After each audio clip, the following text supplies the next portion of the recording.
Welcome to Closer to Venus. I'm Johnny Burke, and today's guest is Nancy Shapiro. She is an Akashic Records reader, medium, and energy practitioner. Her work shows how the Akashic Records reveal soul-level patterns that shape our current life experience. She also explains how past life themes can hold surprising relevance and how spirit guides within the records offer guidance. In this episode, we'll talk about how soul information can illuminate what we're navigating right now. Nancy, welcome to the program. I'm so happy to be here. Thanks for having me. So you were a teacher and a mom, and you started exploring your spiritual path more than ever, actually after 50. What was the inspiration for that? So I'd always been into spiritual things. My grandfather used to read my playing cards when I was a kid, and he could tell fortunes, and I would go to mediums growing up. But when I turned 50, it coincided with when the pandemic happened. I think a lot of people started delving deeper then, and I heard about the Akashic Records on a walk, and I just decided to dive in and explore it, and one thing led to another, and I just kept going with it. Interesting combination, mediumship and the Akashic Records, which I would think would give the work some more dimensions, but I don't really hear about it that much. And I know that you work with Kathy in Between Two Mediums, which we'll get to in a moment, but you mentioned that you went to mediums when you were younger. Were you able to see some confirmation of certain things in those sittings? What had happened was when I became a teenager, I was going to palm readers, things like that, but then my mom was diagnosed with colon cancer, and unfortunately at that time, treatment wasn't great. She passed away, and so I was going to mediums, not just for fun, but to try and connect with her. So I was looking for validation that she was around. And I did, from certain mediums, get that feeling, that energy that it was her. I just knew from the energy that I felt it was my mom. Sometimes it was a description of her too, or maybe it was a word that she was saying. And it wasn't every time, but it was definitely there where I could tell there was some hint that it was valid and true. When you were a sitter during these sessions, were the mediums asking for a lot of information, or were they just basically saying, don't tell me anything about your situation, we'll just see who shows up? That's a great question. So listen, it was back in the 90s when there wasn't as many mediums as there are today. And one medium would have me write things down on a piece of paper on a note card and hand it to them. He said some things that I believed, but then again, I also thought maybe he's looking at the card when my eyes were closed. So he wanted information first. There was a lot. I was a skeptic, to be honest. And then one medium who did not win anything. She didn't even probably want to know my name at the time. And I don't think she did know my name. Somebody else made the appointment, but she didn't need anything. And a couple of them, no, I think back, didn't need anything at all. And they just connected in that way. And those were the ones that actually really brought it home that it was my mom. That's what I'm getting at, because what I've been told over the years is that the ones that are really good don't ask for information. There are some that will ask certain things, and I think it's good to provide feedback just to see if they're on point based on what I'm told by mediums, which I think are very good, is that if someone's asking for a lot of information about who you want to find or connect with, it's often a red flag. Yeah, I agree, definitely. Okay. So that gave you a good preparation for your next path then. It did. It did. It was a hobby. It was on the side. It wasn't something that I ever even thought that I could do. And like I said, I was going into the Akashic Records at 50. I was just exploring it. When somebody said, you can connect on your own and I don't have to go to somebody else, I was all in. And it wasn't to connect with people per se or my mom, but it was trying to connect just with my spirit guides. And it wasn't until a couple years into it, even maybe a year. I'm not good with time, but had joined this Akashic gang, which wasn't a gang. It wasn't anything but it was just four of us who practiced consistently every 2 weeks together, opening our Akashic Records. And one night I was reading for my friend and she said, you know what, Nancy, you sound just like my grandmother. The way you're talking, the advice you're giving, your inflection, everything about you right at this moment sounds like her. And it was at that moment I was like, could I be a medium? But I didn't believe it. I thought you'd be born with it, right? At that point, that's what I believed. I hadn't heard of anybody. I knew the Long Island medium or these mediums I'd been to, and they always said they knew spirit was with them at birth or whatever, or from a young age. Thought the same thing a while back before I started jumping into the intuitive, mystical world. But since then, every medium that I've talked to said anyone can do this, but they have to train, and they can't just have one class and then put a shingle out advertising their services. It takes a lot of work. And some who have past life memories will even say centuries or millennia ago, it was fairly common for us to communicate telepathically. So psychic activity was almost the norm. Yeah. Imagine that, not having to talk to communicate with someone. I know. It must be actually pretty cool, don't you think? That would be. Yeah, it would Probably be. would be. So between two mediums, how did you and Kathy get together and collaborate and form a team? In the beginning, I was kind of in the closet. I was connecting to the Akashic Records through mediumship in my office in my home. Nobody really knew it until even my husband, my children, who were growing at that point in their 20s. I saw this ad for a mediumship retreat. It was the first time I was in person doing the mediumship and anything spiritual with people in person from this side, not being the sitter. And Kathy was there. We just decided, I said to her, I think at one point, it'd be really nice to work together. And so about a year later, it just felt like the right time to reach out and say, hey, how about now? And she said, absolutely, let's go. And so we put together a small gallery reading where she did the mediumship and I decided to come from the Akashic Records and just show that two moms after 50 could do it. And it's not so bizarre and weird, and it's normal. And we just show different ways to connect with spirit and the gallery readings that we do. So both of you were teachers. Was that some type of predisposition that allowed you to maybe grasp mediumship and the records a little bit easier than if you had not been teachers? Yeah, maybe because it's another way of helping someone, from that point of view. I think there's a lot of people in healthcare who go into mediumship, people who are nurturing that kind of energy work people. And I think it lends itself to that. I think once you delve into it, then spirit starts to use you in that way as a teacher work they do. But I don't know if it makes it easier as a teacher. Maybe not make it easier, but did it maybe give you a little bit more of a push? Because you just said teachers are nurturing. They're trying to teach people, and mediums and Akashic record readers and channels are trying to bring forth information. Exactly. Right? Yeah. Okay. Speaking of the records, and you're a teacher, obviously. So if you had a classroom full of, say, 10th graders, how would you describe what the Akashic records are and how they work? To 10th graders, I would probably explain them like I do adults, because sometimes adults have a hard time wrapping their mind around it. But I explain it as it's just like your own book of life, your own filing cabinet. And in this cabinet is all of your thoughts, experience, and actions from this life and from your past lives. And it's not like something you can touch. It's spiritual, but you can connect with it anytime to gain this information, to learn more about yourself, and to get understanding to help you go forward. Does it also have information on future lives? It does give you possibilities. I haven't gone into it for future lives. I've only looked at it when talking about past lives, but I have come to hear and learn and believe that these lives are maybe happening simultaneously, and they're all happening at once. So what we might consider when I'm giving a reading, somebody says, tell me about a past life that might help me now, or a gift that I had that might help me now. Who knows? Maybe we are delving into a life that's happening in the future or at the same time, or who knows? I like to think of it like a record. If you used to have records, LPs, there's different songs to play at different times, but they're all around the center of our soul. And there's all these songs that you could be playing at once. Edgar Cayce said it was more like a diamond, and the different facets come to earth and back again or wherever. And so there's different ways to envision it, but the main idea is that these lives are happening simultaneously. I'm hearing that more and more. I even had one woman, Rachel Corpus, who I interviewed a while back, and she said, what we used to refer to as past lives are now called concurrent lives. Because like you said, like that piece of vinyl that you used to put on your turntable, it's like they're all on the same axis. It's hard for us to get our linear minds wrapped around it, but I hear that a lot. And those people that are able to go to that space beyond the veil will also say time does not exist there. Exactly.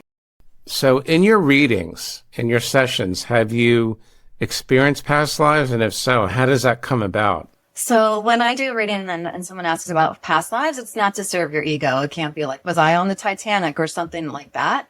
It's to learn about ourselves. And so when somebody's asking, what past life gifts do I have? A couple different lives may show up at once. I remember where somebody was asking, what do I do next? I'm bored in my job. And I then got a flash clairvoyantly of her helping these soldiers. She was like leaning over these soldiers near the end of their lives, I could tell. So I was getting a flash of this woman, how she was dressed, and I got the energy of what she was feeling and experiencing.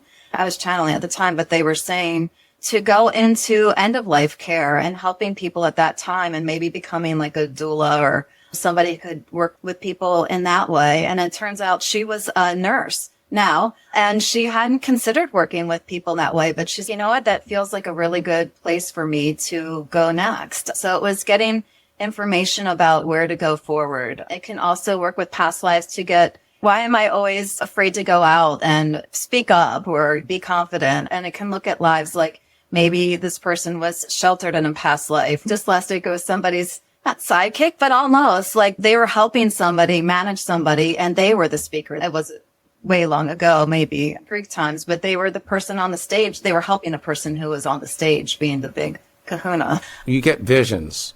Sometimes, okay. Yeah. All right. So if someone comes to you and says, I've got this issue with my back, you might get a vision of when that issue originated in a past life. Yeah, I get a flash. And the cool thing is I was with my Akashic gang, right? The four of us. And one of the four asked a question about their past life. And in this group, we often will write down what we're getting through the Akashic Records, and then I'll share at the same time. She was asking about a headache or something, and I saw that she was the soldier. And it sounds typical. Yeah, you were a soldier, you were hit in the head. But I actually saw it, and we saw what happened and this energy that was causing it. And another woman got the same exact life with the same vision and the same time period with what had occurred. And so that was really when there was validation in that way with us getting the same picture at the same time was really, really beautiful. So yeah, sometimes that comes through and it's helpful. The validation, especially from another intuitive, is really good. Let's say you're doing a group reading and one of you sees something, an image, not in your mind's eye, but actually see something, right? Instead of saying, did you see that? You might be inclined to say something like, turn around and look in that corner. And that way she'll say, yes, I saw that too. Yeah. All right. I think that's a dynamic in certain group readings also. Right. Yeah, especially in the physical mediumship. When Kathy and I were together, I have stories about that, but that was unbelievable. But when people were witnessing at the same time was really amazing. That's validation, isn't it? Wow. We left there, changed people because of that. Okay, good. So can you give us an example about how you work with Kathy, you as the Akashic Records reader and her as a medium, or do you work as a medium at the same time based on what images come up? So with me, I have found the lines get a little blurry. In the beginning, I was like, this is Akashic Records, this is mediumship. And now when I open up the Akashic Records and somebody asks a question, I'm giving the answers.